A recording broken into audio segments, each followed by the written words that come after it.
तो हेलो दोस्तों, मैं हूं आपका रोहित सर। आज मैं आपको जीएस में यानी जीके जीएस में प्रेसिडेंट यानी राष्ट्रपति के बारे में पढ़ाऊंगा, जो आपके लिए आने वाले एग्ज़ाम या जो भी एग्ज़ाम देंगे उसके लिए आपको बहुत ही इम्पॉर्टेंट है। चलिए, तो आज हम लोग देर नहीं करते हैं और राष्ट्रपति की शुरुआत करते हैं, जो हमारे एग्ज़ाम में इससे सवाल आते हैं। तो पहला हम लोग देखेंगे बच्चा, राष्ट्रपति यानी प्रेसिडेंट यानी राष्ट्रपति। तो राष्ट्रपति जो है हमारे देश का आर्टिकल 52 यानी अनुच्छेद 52 के तहत हमारे संविधान में ये कहा गया है कि हमारे देश का एक क्या होगा, राष्ट्रपति होगा। यानी हमारे संविधान के आर्टिकल यानी अनुच्छेद 52 के तहत ये कहा गया है कि हमारे देश का क्या होगा बच्चा, एक राष्ट्रपति होगा। लेकिन इसका जो पद है, वो जो पद है ब्रिटिश से लिया गया है। किससे बच्चा लोग? ब्रिटिश सरकार, यानी कि अंग्रेजों के द्वारा राष्ट्रपति का पद है जो हमारे द्वारा लिया गया है। क्योंकि हमारा जो संविधान है अलग अलग देशों से कुछ कुछ लेकर बना है। जो राष्ट्रपति का पद है वो हमने किसके से लिया है? ब्रिटिश से। अब ये है कि राष्ट्रपति जो है एग्जीक्यूटिव यानी पूरे कार्यपालिका, एग्जीक्यूटिव का मेंबर होता है, ये पूरे कार्यपालिका का क्या होता है? प्रधान होता है। पूरे कार्यपालिका का बच्चा प्रधान।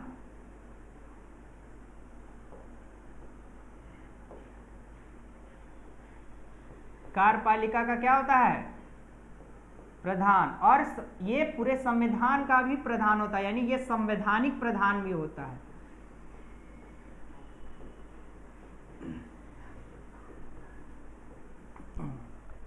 कार्यपालिका भी प्रधान होता है और संवैधानिक प्रधान भी होता है।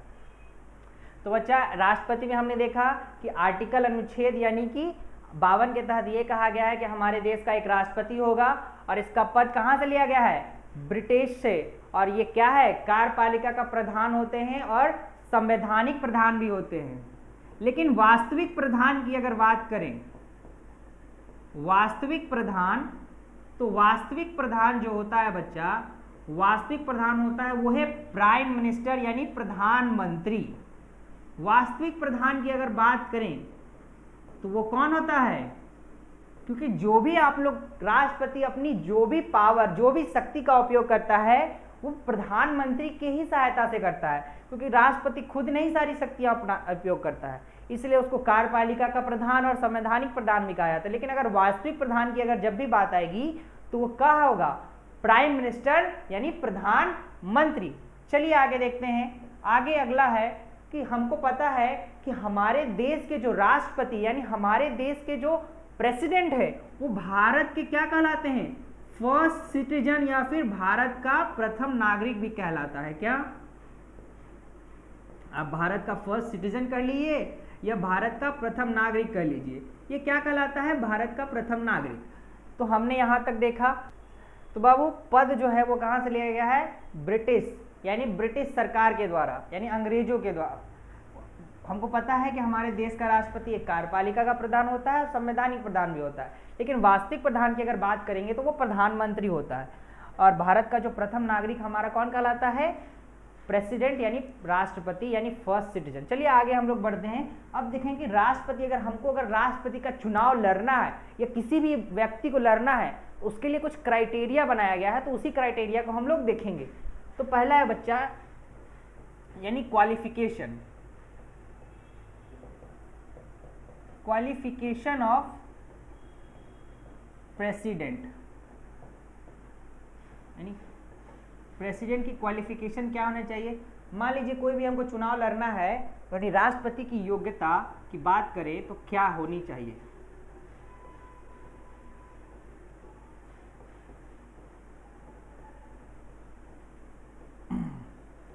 तो क्वालिफिकेशन ऑफ प्रेसिडेंट में अगर देखें तो क्या हमको देखना है?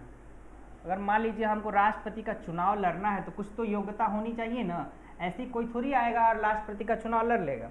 तो उसके लिए क्या रखा गया है क्राइटेरिया, वो देखते हैं। पहला जो है बच्चा, आपको कम से कम भारत का नागरिक होना पड़ेगा। अगर आप भारत के नागरिक अगर नहीं हैं तो इस चुनाव में आप भाग ले ही नहीं सकते। पहला क्या है? भारत का नागरिक हो। आपको कम से कम भारत का क्या होना चाहिए? नागरिक। अगला है कम से कम आप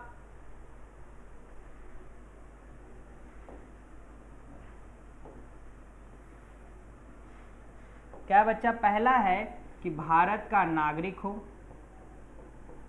दूसरा है कि कम से कम आप क्या कर चुके हो, 35 वर्ष की आयु, 35 वर्ष की आयु पूरा कर चुका हो।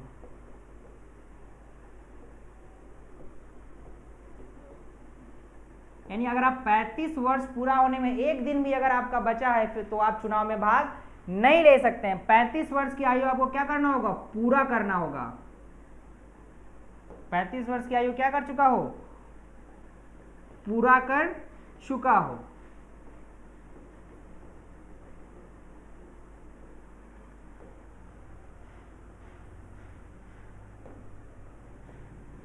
पैंतीस वर्ष की आयु बच्चा क्या कर चुका हो, पूरा कर चुका हो। पहला है भारत का नागरिक हो, दूसरा है 35 वर्ष की आयु पूरा कर चुका हो, तीसरा है कम से कम आप लोकसभा का सदस्य चुने लायक हो। क्या बच्चा, लोकसभा का सदस्य, यानी लोकसभा का सदस्य कम से कम आप चुने जा सके ऐसे लायक हो, यानी लोकसभा का सदस्य निर्वाचित।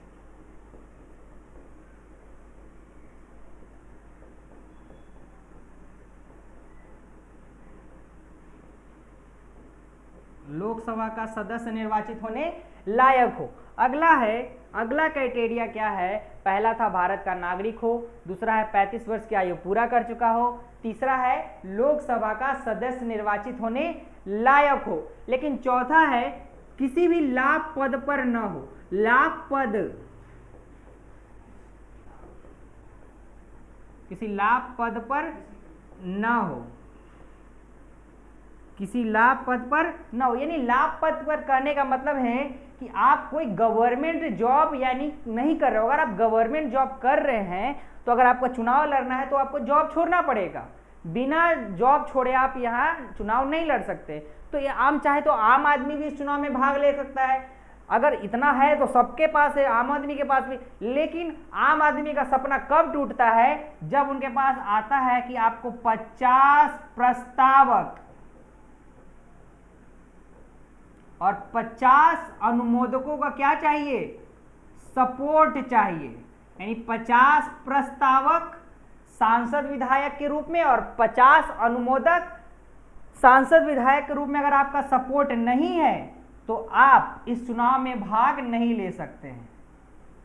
तो आम आदमी का सपना देखिए कहां से टूटता है, यहीं से टूटता है कि राष्ट्रपति के चुनाव में कहां से भाग नहीं लेते। जब विधायक और सांसद हमारे 50 प्रस्तावक और 50 अनुमोदक के सपोर्ट में नहीं है तो हम राष्ट्रपति का चुनाव नहीं लड़ सकते हैं। तो चलिए बच्चों, अब हम लोग आगे बढ़ते हैं। अगला हम लोग देखेंगे, अब राष्ट्रपति का तो ये हो गया पद, लेकिन अब है निर्वाचन। निर्वाचन यानी कि बच्चा इलेक्शन, इलेक्शन की बात करें, इलेक्शन यानी निर्वाचन।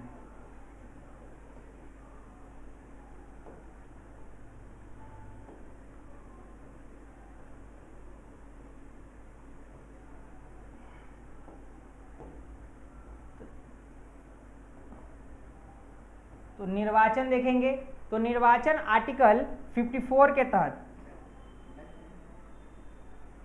तो आर्टिकल बच्चा आर्टिकल 54 के तहत हम लोग देखते हैं कि भारत के राष्ट्रपति का चुनाव का वर्णन है। यानी भारत के राष्ट्रपति का जो निर्वाचन का वर्णन है वो कहां देखने को मिलता है, संविधान के अनुच्छेद 54 के तहत। इसमें जो है भाग लेते हैं लोकसभा,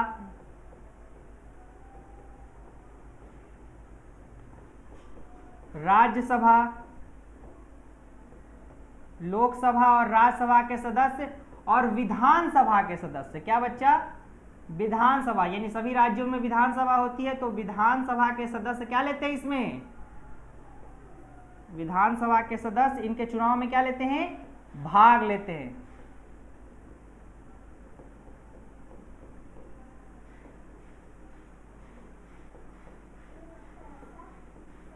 यानी लोकसभा, राज्यसभा और विधानसभा के सदस्य भाग लेते हैं।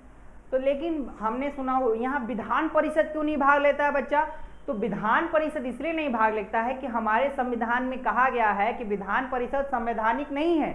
इसीलिए वो हर राज्य में होना जरूरी नहीं, यानी हर राज्य रख सकता है नहीं रख सकता है। इसी मात्र 6 ही ऐसे राज्य हैं जहां विधान परिषद है, इसीलिए विधान परिषद को नहीं शामिल किया जाता है। अगर मान लीजिए हमारे पास 5 लोगों के पास विधान परिषद है और बाकी के पास विधान परिषद नहीं, लेकिन जो जिसके सपोर्ट में विधान परिषद रहेगा वो तो किसी को एक जिता देगा, क्योंकि विधान परिषद सभी के पास तो नहीं है बराबर ना, सबके पास है किसी के पास नहीं है। तो विधान परिषद इसलिए इसमें भाग नहीं लेता है क्योंकि किसी विपक्षी को या किसी सब्जेक्ट को, किसी एक पार्टी को ज्यादा फायदा हो, इसलिए विधान परिषद को इसमें नहीं रखा गया है।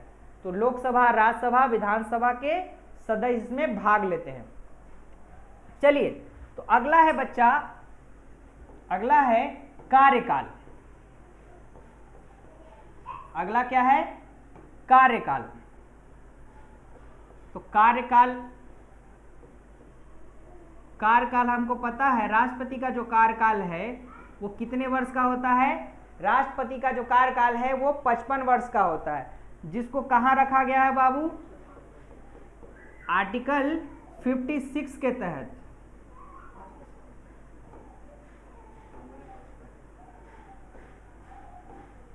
तो इसको किस आर्टिकल के तहत रखा गया है बच्चा?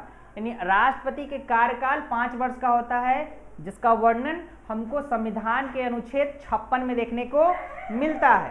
अब आते हैं, मान लिया राष्ट्रपति चुन लिए, तो राष्ट्रपति अगर हम चुन लिए तो हमको चाहिए ना बच्चा, राष्ट्रपति चुन लिए तो शपथ होगा, तो शपथ के बारे में देखेंगे। तो शपथ,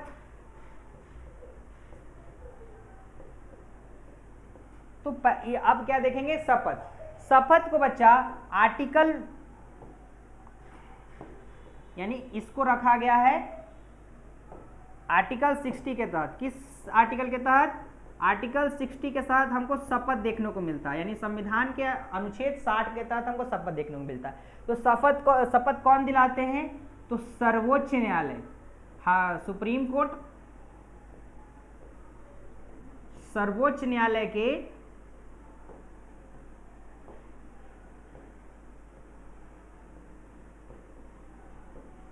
मुख्य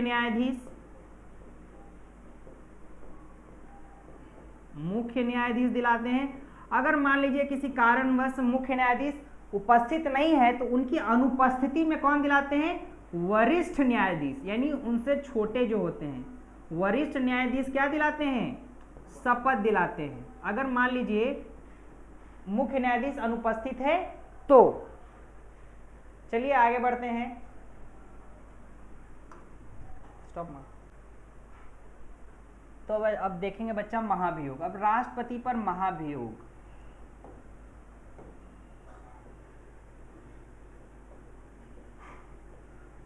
यानी महाभियोग ये चीज है क्या? तो राष्ट्रपति को हटाने के लिए, क्या बच्चा? राष्ट्रपति को हटाने के लिए क्या लगाया जाता है? महाभियोग लगाया जाता है, जो संविधान के किस अनुच्छेद में कहा गया है? आर्टिकल 61 के तहत, यानी आर्टिकल 61 के तहत ये कहा गया है कि आप राष्ट्रपति पर क्या लगा सकते हैं? महाभियोग।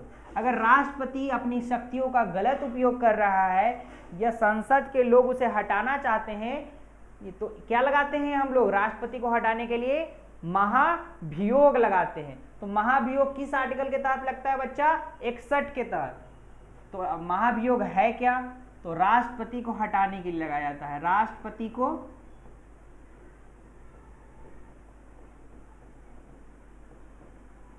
हटाने के लिए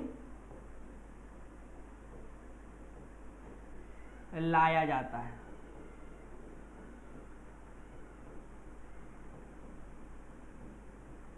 तो राष्ट्रपति का जो महाभियोग लगता है वो कहां से लिया गया है? तो वो लिया गया है यूएसए, यानी यूनाइटेड स्टेट अमेरिका से लिया गया है कि आप भारत के राष्ट्रपति पर क्या लगा सकते हैं? महाभियोग लगा सकते हैं। लेकिन राष्ट्रपति पर महाभियोग लगाना है तो आपको कहाँ पेश करना होगा बिल? तो संसद में। कहाँ बच्चा? संसद में पेश करना होगा महाभियोग। लेकिन अगर आप संसद में बिना राष्ट्रपति की अनुमति के जाते हैं तो वहाँ खारिज कर दिया जाएगा। इसीलिए अगर आपको महाभियोग लगाना है उससे पहले आपको उससे 14 दिन पहले राष्ट्रपति को क्या देना पड़ता है? लिखित सूचना। राष्ट्रपति को लिखित सूचना देनी पड़ती है।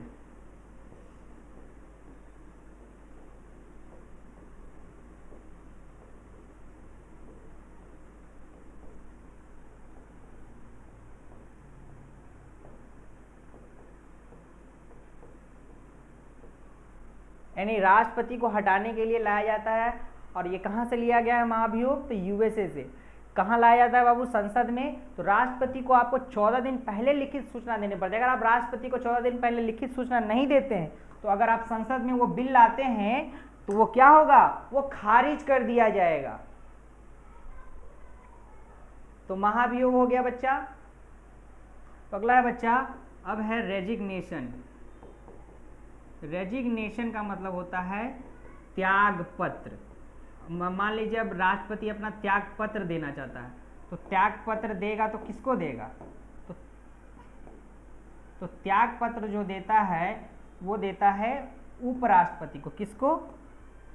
उपराष्ट्रपति को देता है। किसको देता है? उपराष्ट्रपति को। राष्ट्रपति अपना क्या देता है? त्याग पत्र।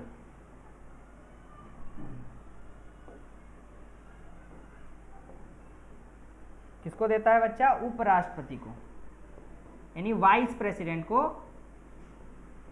उपराष्ट्रपति बोले तो वाइस प्रेसिडेंट, यानी वाइस प्रेसिडेंट को क्या देते हैं? राष्ट्रपति अपना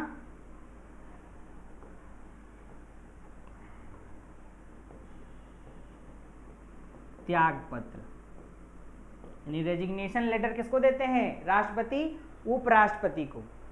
चलिए अब आते हैं, इसकी बात करते हैं वेतन की। अब राष्ट्रपति को वेतन कितना मिलता है बच्चा?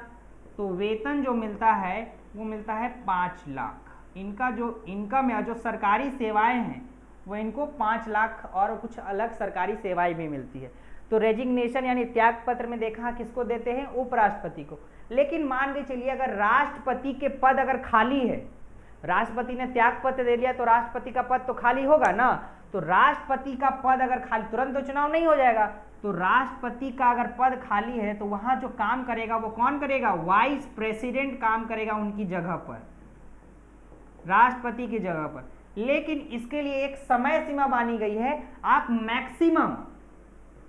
मैक्सिमम मात्र 6 मंथ तक ही क्या कर सकते हैं? राष्ट्रपति का पद संभाल सकते हैं। लेकिन आपको उस निर्वाचन आयोग को 6 महीने के अंदर क्या कराना होगा? राष्ट्रपति का चुनाव कंडक्ट कराना होगा, क्योंकि वाइस प्रेसिडेंट जो क्राइटेरिया हुआ मात्र 6 ही महीने तक राष्ट्रपति बन सकता है। 6 महीने के अंदर आपको राष्ट्रपति का अलग चुनाव कराना पड़ेगा।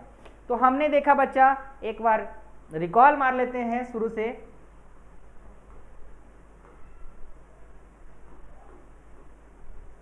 चलिए, तो हमने आज पढ़ा राष्ट्रपति यानी प्रेसिडेंट। हमारे संविधान के आर्टिकल अनुच्छेद 52 के तहत कहा गया है कि भारत का एक राष्ट्रपति होगा। इसका पद जो है वो कहां से लिया गया है बच्चा? ब्रिटिश से, यानी ब्रिटेन से। हमको पता है कि राष्ट्रपति जो है कार्यपालिका का प्रधान होता है और संवैधानिक प्रधान होता है। पूरे कार्यपालिका की बात करिए, पूरे संवैधानिक प्रधान कौन होता है? राष्ट्रपति। लेकिन वास्तविक प्रधान की जब बात आएगी तो वो कौन होता है? प्राइम मिनिस्टर यानी प्रधानमंत्री। हमको पता है कि भारत का पहला नागरिक है वो कौन कहलाता है? राष्ट्रपति, यानी फर्स्ट सिटीजन की बात करें। अब आते हैं क्वालिफिकेशन। अगर आपको उसका चुनाव लड़ना है या कोई भी चीज करनी है तो राष्ट्रपति की योग्यता क्या होनी चाहिए? तो आपका है, पहला है कि आप कम से कम भारत का नागरिक हो। भारत का नागरिक नहीं तो आपका सीमा ही खत्म कि आप चुनाव ही नहीं लड़ सकते। 35 वर्ष की आयु कम से कम पूरा कर चुका हो, एक भी दिन या 2 भी दिन कम है तो आप चुनाव नहीं लड़ सकते। कम 35 वर्ष आपको पूरा करना होगा ही होगा। कम से कम आप लोकसभा के सदस्य निर्वाचित होने के लायक होने चाहिए और किसी भी लाभ पद पर ना हो, यानी कोई भी गवर्नमेंट जॉब आप नहीं करे हो। लेकिन ये सब होने के बावजूद भी आम आदमी इसमें चुनाव में भाग नहीं ले सकता है, क्योंकि इसके एक क्राइटेरिया है कि आपको 50 प्रस्तावक और 50 अनुमोदक चाहिए विधायक और सांसद के रूप में। इसलिए यहीं पे आम आदमी का सपना जो है टूट जाता है। आगे देखते हैं बच्चा, हमने पढ़ा इलेक्शन यानी निर्वाचन। राष्ट्रपति का निर्वाचन तो होगा, तो आर्टिकल 54 के तहत कहा गया है कि लोकसभा, राज्यसभा और विधानसभा के सदस्य भी इसमें भाग लेते हैं। लेकिन 2 केंद्र शासित प्रदेश ऐसे भी हैं जो इसमें भाग लेते हैं, वो है दिल्ली और पुडुचेरी की विधानसभा के सदस्य। कार्यकाल है बच्चा इनका 5 वर्ष। आर्टिकल 56 के तहत ये रखा गया है और इनको जो शपथ है वो सर्वोच्च न्यायालय के मुख्य न्यायाधीश दिलाते हैं। अगर वो अनुपस्थित है तो उनकी जगह पर जो दिलाता है वो कौन दिलाते हैं? वरिष्ठ न्यायाधीश दिलाते हैं। अगर राष्ट्रपति मुख्य न्यायाधीश अगर अनुपस्थित है तो राष्ट्रपति का जो बाबू निर्वाचन है वो प्रत्यक्ष रूप से होता है, अप्रत्यक्ष रूप से। प्रत्यक्ष रूप का कहने का मतलब है कि अगर हम लोग जो वोट दे रहे हैं वो प्रत्यक्ष है। अगर हम जो चुन रहे हैं, किसको चुन रहे हैं? विधायक सांसद को चुनते हैं, तो विधायक सांसद जाके वोट करते हैं ना, हम नहीं ना वोट करते हैं। इसीलिए राष्ट्रपति का जो चुनाव है वो अप्रत्यक्ष रूप से होता है, यानी इनडायरेक्ट। हम अगर चुनते तो वो प्रत्यक्ष रूप से होता है, लेकिन हम नहीं चुनते, हमारे द्वारा विधायक सांसद, इसलिए अप्रत्यक्ष रूप से क्या होता है, राष्ट्रपति का चुनाव होता है। चलिए आगे बढ़ते हैं। आगे देखें महाभियोग। महाभियोग बच्चा आर्टिकल 61 के तहत लाया जाता है। महाभियोग है क्या, तो राष्ट्रपति अगर अपनी शक्तियों का गलत उपयोग करे या राष्ट्रपति को हटाना है तो उसको हटाने के लिए हमको संसद में महाभियोग लाना पड़ता है। तो ये कहाँ से लिया गया है बाबू महाभियोग लगाने का कार्य, तो यूएसए से लिया गया, यानी यूनाइटेड स्टेट अमेरिका। ये कहाँ लाया जाता है, संसद में। लेकिन उसके लिए आपको कम से कम 14 दिन पहले राष्ट्रपति को लिखित सूचना देनी पड़ती है। अगर आप इसको लिखित सूचना नहीं देते हैं राष्ट्रपति को, तो अगर आप संसद में बिल भी लाएंगे तो उसको खारिज कर दिया जाएगा। अब आते हैं रेजिग्नेशन यानी त्यागपत्र। राष्ट्रपति अपना त्यागपत्र क्या किसको देता है बच्चा, वाइस प्रेसिडेंट यानी उपराष्ट्रपति को।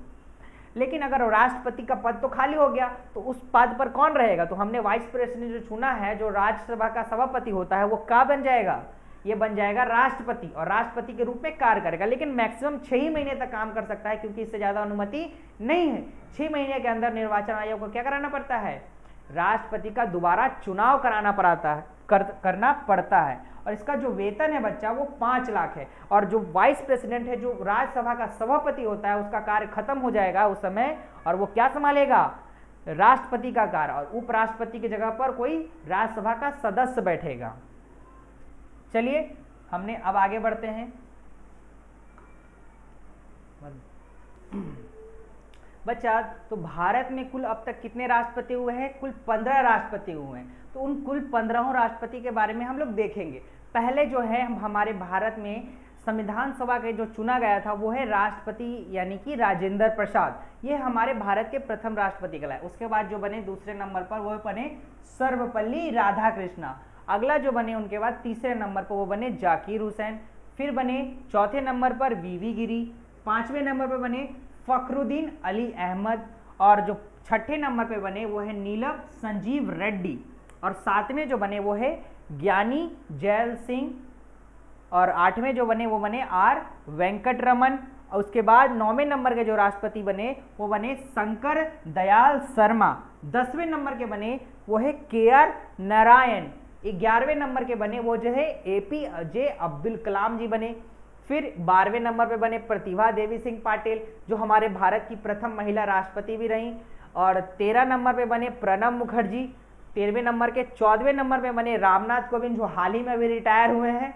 और 15वें नंबर पे बनी द्रौपदी मुर्मू जी। ये महिला तो है, लेकिन पहली कौन सी महिला, ये पहली आदिवासी महिला है जो क्या बनी, हमारे देश की राष्ट्रपति बनी। और ये अभी वर्तमान में भी हमारे देश की क्या है, राष्ट्रपति है।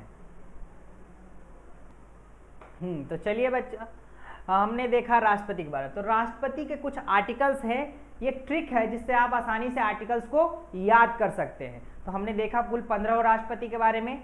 तो अभी वर्तमान की जो पता है कौन है, द्रौपदी मुर्मू, जो हमारे भारत की प्रथम आदिवासी महिला है।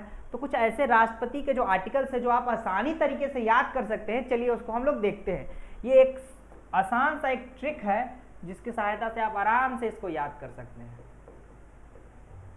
कोई दिक्कत नहीं होगा इसमें। चलिए तो देखिए, पहला है बाबू पकानी कोका दुयोदशम। क्या है, पकानी कोका दुयोदशम, यानी स्टार्ट है 52 से गिनती जहां तक आता है पढ़ दीजिए। 52, 53, 54, 55, 56, 57, 58, 59, 60, 61, या फिर 52, 53, 54, 55, 56, 57, 58, 59, 60, 61। कितना आसान है, बस गिनती याद रखिए। तो प से हमको पता है होता है राष्ट्रपति का पद, जो आर्टिकल 52 के तहत। क से होता है कार्यपालिका का प्रधान, आर्टिकल 53 के तहत। नी से होता है निर्वाचन, यानी कैसे उनका चुनाव होता है, तो आर्टिकल 54 के तहत। को से होता है कोटा, जो राष्ट्रपति को सुविधाएं मिलती है, वो आर्टिकल 55 के तहत। क से होता है कार्यकाल, इसका कार्यकाल 5 वर्ष का होता है, जो आर्टिकल 56 के तहत।